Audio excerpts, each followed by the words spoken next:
peut manger de tout, peut manger de la viande, etc. Par contre, c'est vrai que comment est abattu l'animal, etc., comment il est élevé, etc., je pense que c'est vraiment très très important. Si on respecte la nature, on respecte aussi les animaux.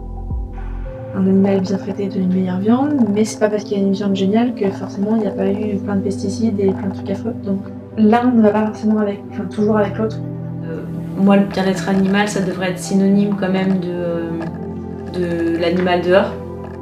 Et là, c'est vraiment de plus en plus où je me dis, bon, c'est vrai que faut faire un petit effort, quoi. C'est pour la santé en priorité, quoi. Je vais généralement direct dans ce qui est les viandes biologiques, quoi. Je me dis que l'animal a de l'espace autour de lui, que voilà, il est nourri avec des choses qui sont saines pour lui. Par contre, je vais pas acheter de la viande qui, pour moi, serait pas bonne. Je vais pas acheter ça. Je vais aller ailleurs, quoi. On fera peut-être plus les kilomètres, mais on mange moins de viande, mais par contre de meilleure qualité, quoi. Donc, meilleure qualité et en moins grande quantité, en fait. Pour moi, c'est important parce que j'ai quand même l'impression que ça participe à mon bien-être au quotidien. Je remarque que parfois, certaines semaines, je mange pas du tout de viande parce que j'ai pas fait trop, j'en trouve pas qui me convient. Et je me sens pas forcément rassasiée de la même manière. J'ai souvent faim, je craque souvent sur des trucs sucrés et je me sens parfois un peu fatiguée. Donc ça, c'est pas prouvé, c'est dans ma tête, mais moi, j'ai l'impression que ça participe à mon équilibre quand même. Déjà, il y a de plus en plus d'études qui sont sorties depuis 10 ans qui nous montrent qu'on n'a pas forcément besoin d'autant de protéines pour aller bien. Ouais, je pense que plus on en demande et plus on en a, et plus on en a et plus c'est mal fait, quoi. C'est que je me dis que je suis pas en train de m'empoisonner déjà. La question des antibiotiques, moi, ça me stresse un peu. Donc je dirais que déjà une bonne viande, j'ai l'impression que, sans vous rentrer dans la pureté, mais que c'est à peu près une viande saine et bien nourrie, c'est-à-dire avec des vrais aliments et que du coup il y ait vraiment des bénéfices santé, que ce soit pas un aliment vide, complètement vide, quoi. Qu'elle soit tendre, qu'il n'y ait pas trop de gras, pas trop de pertes. Parce qu'on mange du bœuf, du porc, de l'agneau, du poulet, les abats aussi. J'ai un peu moins de scrupules, par exemple, sur le poulet. J'ai l'impression que bon, c'est pas un animal très sympa, mais c'est pas très gentil de dire ça. Mais je souhaite pas non plus infliger plus de mal au poulet qu'au veau, quoi. Du serpent, je pense que je pourrais en goûter. Et après, sur les viandes, on mange de tout. Du cheval, par exemple, si c'est les questions de viande qu'on mange pas toujours. Mais j'ai un peu moins bonne conscience de manger de ce type d'animaux. Alors le cheval, c'est non. Et le veau, on évite. Parce que voilà, qu'on a l'habitude plutôt d'être dessus que d'en manger. Et puis le veau, je sais pas, après l'avoir caressé, je peux pas me dire que je vais le manger. Non, je peux pas. Quand j'ai eu mon lapin, je ne mangeais plus de lapin. Parce que j'avais l'impression de manger mon lapin.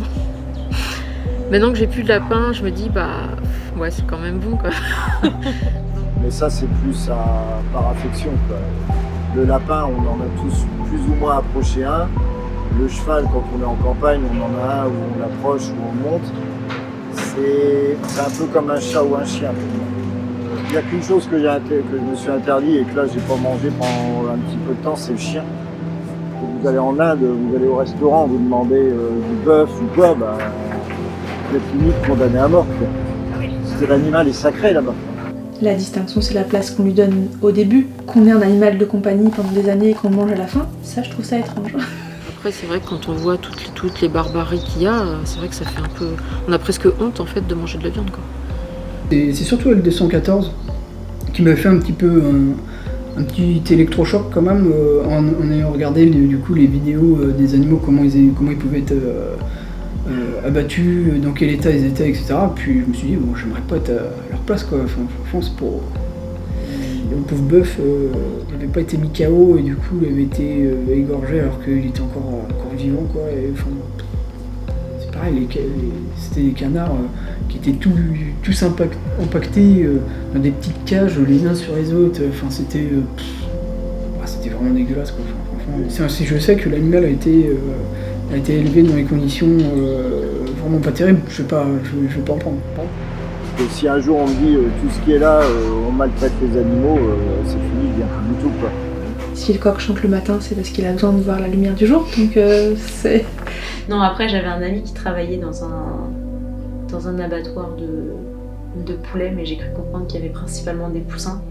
Lui ne mange plus de poulet pour le coup.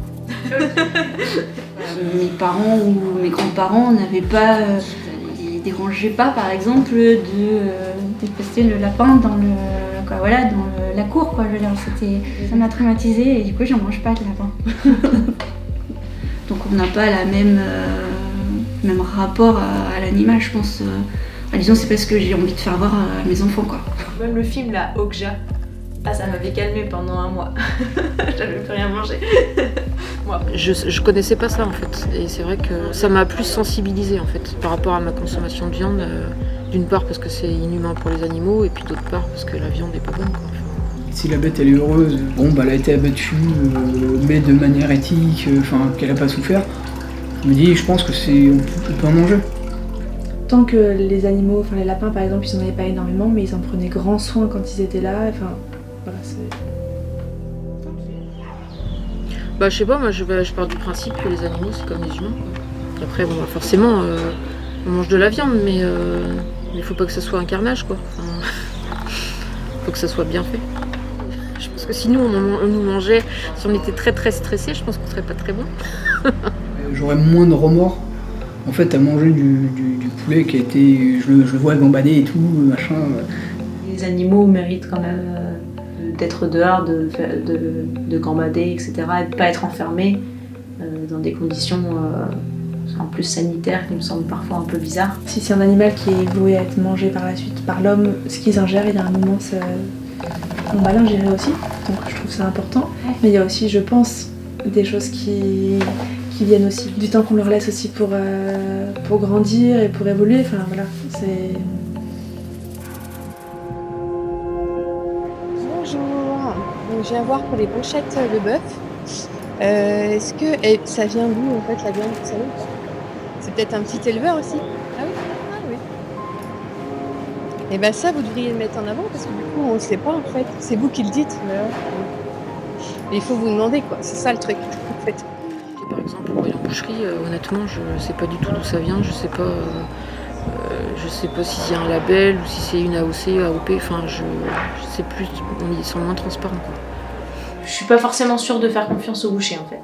Sur certains, qui me disent oui ça vient d'un éleveur à côté, machin. Moi ça j'y crois pas du tout. Ok. Il faut qu'il y ait quelque chose de tangible, quoi. Okay. En fait, j'ai un ami qui est boucher et il m'a dit que parfois les produits où il y a écrit Super U, c'est un peu les mêmes qui sont là. Donc je sais jamais si ça vaut la peine de payer un peu plus cher. Ce qui est un peu qualitatif, c'est quand il n'a pas un produit qu'on veut, on lui commande et il nous le donne quand il l'a. Ça me rassure.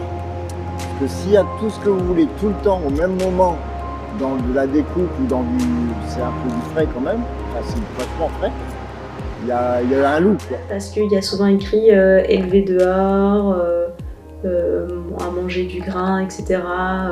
Parfois ils nous mettent la photo du pseudo-agriculteur à côté, voilà. Et je sais que Grillet, du coup, ils sont bien par rapport aux éleveurs. Il me semble que c'est mieux que les... c'est pareil, je pourrais pas vous dire. Française. Après, il y a écrit bien nourri, mais je pense que ça veut rien dire. Ouais. Mais des fois, on dit bio. En fait, c'est juste marqué sur ton truc et c'est tout. Et finalement, il n'y a rien de bio en fait. Et ils mettent notre démarche bien-être animal, plus d'espace. Mais bon, ça met quand même dans les poulaillers. Donc, c'est une démarche bien-être animal qui me semble un petit peu légère. Comme je disais, du coup, il n'y a pas forcément une notion là cette fois sur l'abattage. Je sais pas, depuis le début, je parle beaucoup de qualité de viande et je vois aucune mention sur le traitement par rapport à l'animal. Les choix de couleurs et tout, c'est facilement identifiable et on se repère en fait parmi, je trouve, sur les produits. Enfin, c'est question marketing peut-être, mais n'empêche que ça marche. On s'en fout que ce soit vert à paillettes ou le plus joli logo. Faut être honnête, c'est pas ça qui est important, c'est d'avoir les vraies informations. Et comme je disais tout à l'heure, être capable de comparer ce qui est comparable. On choisit 3 modèles aspirateurs, on demande une comparaison. On a une liste de critères et les informations pour chacun des 3 trucs qu'on a choisis. On n'a pas ça dans l'alimentation. Je prends que du label rouge. Bonjour, on m'a dit de faire attention aussi, tout ce qui est label rouge, pas de culture intensive, tout ça quoi.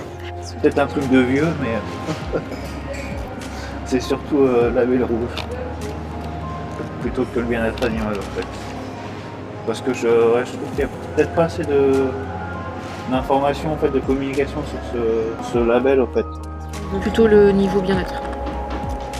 Ouais. Monsieur dirait le contraire, il dirait bio. Mais bon, si ça peut être bio et bien-être animal respecté, c'est aussi bien. Alors, moi, j'ai vraiment confiance dans le label agriculture biologique français. Bah, le porc, c'est compliqué parce que y a pas grand-chose en fait en général dessus. Je regarde un peu le paquet, je le tourne, mais par contre, c'est vrai que je vais pas l'acheter en pas bio. Je vais privilégier d'abord les viandes biologiques.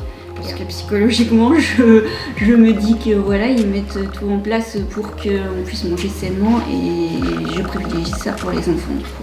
J'avais la chance d'échanger avec Bleu Blanca il y a très longtemps, de pouvoir poser des questions. Donc celui-ci me parle bien. Et ça, c'est pareil, c'est Bleu Blanc Cœur. Donc, pour moi, il y a le max d'infos qui me rassure. Avant, je regardais Bleu Blanc Cœur et maintenant plus du tout. J'ai plus du tout confiance en ce truc-là. On met pas des étiquettes comme ça sur n'importe quel produit, donc oui, je ferais plutôt confiance. Ouais. Il y aura des étiquettes où on peut comparer ce qui est comparable et être capable en tant que consommateur de maîtriser un peu plus. Il y a beaucoup de labels, mais qui est vrai, qui est faux, qui est vraiment reconnu, qui est... Enfin voilà, comment est-ce qu'on démêle le vrai du faux aussi, c'est... Voilà, si j'apprenais que, je sais pas, ils étaient tous agglutinés dans un même... entrepôt et que voilà on leur donnait pas des aliments sains ou, voilà je serais hyper étonnée et en tout cas pour le moment j'espère ne pas me tromper en choisissant ce label. Je vais comparer avec la partie qui est pas bio, mais là dans ce cas-là en général je regarde que ce soit écrit sans antibiotiques et l'étiquette bien-être animal. Parce que je me dis si je prends pas bio, au moins quand même prendre ça quoi. Sinon, j'achète pas. Ça, du coup, effectivement, sur le produit bio, je sais pas si la nourriture et l'environnement qui est bio ou justement le traitement et la vie de la bête et justement la partie après. Etc. Sur Drive, il n'y a vraiment pas beaucoup de viande avec des labels. Ah ouais, parfois on prend des abats en fait, de porc. Et là, pareil, le choix est très limité en fait ici. Il n'y a pas de label rouge, il n'y a pas de... Pourquoi ils mettent A? Parce que de toute façon ils mettent que A. Enfin, c'est pas comme le Nutri-Score où il y a des produits avec le E quoi. Enfin, avec le... Donc bon, je pense qu'elle peut être un peu perturbante quand même à ce niveau-là. On m'a dit c'est mieux les labels rouges, mais savoir vraiment à quoi ça correspond, je saurais pas vous dire. Peut-être que j'aurais des surprises même avec le label rouge. C'est possible. Aux aiguilles. Après, il y a un peu tout et n'importe quoi dans les labels. C'est pas toujours facile de faire le lien. Mais il faudrait que tous les produits de viande aient vraiment un score en fait. Là, ça serait intéressant. Ça, vraiment, même sur les nuggets que j'aime bien, hein, j'aimerais bien le savoir en fait. Je trouve que ça serait important que ça soit imposé sur tous les produits. C'est ce qui m'a fait acheter un nuggets plutôt qu'un autre, alors qu'en fait, je pense que c'est la même chose. Il y en a un qui était en A, l'autre qui était en B, et ça joue. Je pense que ça, ce sera meilleur que le label rouge. Le côté lettre, c'est quelque chose qu'on comprend et qui est déjà ancré dans notre manière de réfléchir. Juste savoir à quoi ça correspond. Que ce soit au niveau de la nourriture, avec quoi ils sont nourris, quoi, d'où provient cette nourriture, de quoi elle est faite, etc. Des conditions d'élevage, où ils dorment, etc. Comment ils sont abattus. Savoir que la qualité, ça peut avoir un coût. Et se dire, si ça a un coût et que t'as pas forcément les moyens, peut-être en manger moins, mais quand tu en manges, que ce soit quelque chose de quand même qualitatif. Je vais pas forcément regarder le prix pour la qualité. C'est assez industriel, il vaut mieux que je prenne quelque chose de moins mauvais, entre guillemets, pour la santé. Je regarde les brochettes pour faire des grillades, éventuellement. Mais là, en fait, ça me plaît pas ce qui est proposé. Il n'y a aucune indication d'où elle vient, il y a juste français. Ça m'inspire pas. Ça m'inspire pas confiance. De toute façon, on voit la qualité du jambon qui est, je trouve, en fait assez gras. Je préfère en ces cas-là prendre un talon de jambon au traiteur et le couper moi-même et prendre le temps. C'est le prix surtout qui fait que voilà, on fait avec. Il y a des moments où on va prendre bio parce que voilà, on a dépensé un peu moins dans le mois. Puis il y a des moments où ça tire un peu plus. Voilà, des fois, quand c'est le double du prix, c'est vrai que des fois c'est un peu compliqué à mettre la main au portefeuille, mais bon, bah. Non, moi je suis prêt à payer plus cher.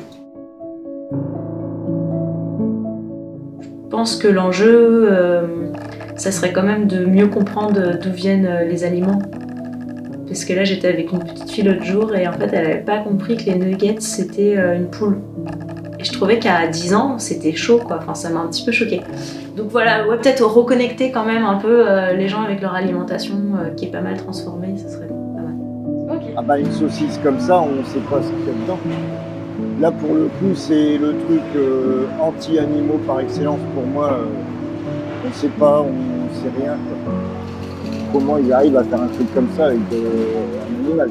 Mon premier il a 2 ans et demi, il est déjà chez le boucher où il fait les courses avec moi, il est capable de dire du jambon blanc c'est du cochon. Et que si demain lui il veut plus manger de viande, il ne mangera plus de viande. Que s'il me dit que le poisson il trouve ça bizarre comment c'est fait, on en parle, enfin voilà. Parce que ne serait-ce que les enfants, ils savent que quand en Nutri-Score, quand ils regardent, ils disent non, ça maman, faut pas acheter. Donc, c'est pas bio. Si c'est bio, oui. Maintenant, je regarderai plus le Nutri-Score bien-être animal. S'il pouvait être décliné aussi bien sur les viandes bovines que sur le porc, ce serait bien. Oui, être plus informé, ça serait bien, quoi. Mais après, je sais pas par quel biais, comment être plus informé, voilà, je sais pas. En fait, je pense que si j'en cherche trop, ça va me dégoûter. J'ai quand même envie d'en manger. Du coup, je suis un petit peu... c'est paradoxal, quoi. Je pense qu'il y a un manque de communication là-dessus. Donc les gens qui se posent pas plus que ça la question, ils vont pas chercher plus loin, quoi. Si on leur parle pas du bien-être animal, je pense qu'ils savent même pas ce que ça veut dire, quoi. C'est pour ça que L214, je trouve que c'est pas mal ce qu'ils font. C'est que ils vont chercher les images. Et malheureusement, même si moi j'aime pas trop cette idée de choquer comme ça permet de comprendre aussi ce qui se passe, parce qu'il y a beaucoup de gens qui sont quand même un peu déconnectés. Ça prouve aussi qu'il y a quand même un problème générationnel ou même d'information en général, quoi. Que l'éleveur il soit aussi comme rémunéré de façon correcte, quoi. Ça fait partie des métiers qu'on n'apprécie pas forcément leur juste valeur. Que tout le monde y trouve son compte, quoi. Autant que le consommateur, que l'éleveur, que l'animal. J'ai aussi envie de entre guillemets, favoriser les producteurs locaux ou aider les producteurs locaux. Ouais, c'est un mec qui fait de la permaculture. Ces animaux d'élevage, il fait un roulement, il les fait changer de champ et machin, les poules il les laisse gambader, elles vont manger les vers de terre, enfin, et en fait il fait que ça lui. C'est que pour eux, c'était du début à la fin, par exemple, quand ils élevaient des lapins, ils les élevaient tout un moment, on finissait par les manger. Mais la peau du lapin, qu'est-ce qu'on en fait? Il y avait une espèce de microcosme, une gestion, se dire on essaye d'aller jusqu'au bout de tout ça et de pas juste jeter des choses pour jeter des choses, parce que tout a une valeur. Enfin, à grande échelle, je pense pas qu'on puisse faire quelque chose comme ça, mais si on en faisait de plus en plus ce genre de choses, pour la terre, ce serait bien, quoi. Et puis en France, on a la chance d'avoir beaucoup de choses qui sont déjà présentes sur notre territoire, donc si on peut essayer de favoriser la France, c'est quand même pas mal. Du coup, on fait tourner notre pays, quoi. L'État régit et met en place les règles et la réglementation, donc ils ont un pouvoir qu'un citoyen n'a pas forcément. Et le rôle d'une association, c'est quand même d'être représentatif. Là, par exemple, si on parle des consommateurs, de protéger nos droits à nous, donc ça me semble intéressant d'avoir et des civils, dans une association par exemple, et la partie plus réglementaire. Enfin, un rayon bien-être animal, est-ce que c'est possible de faire juste un rayon de ça ?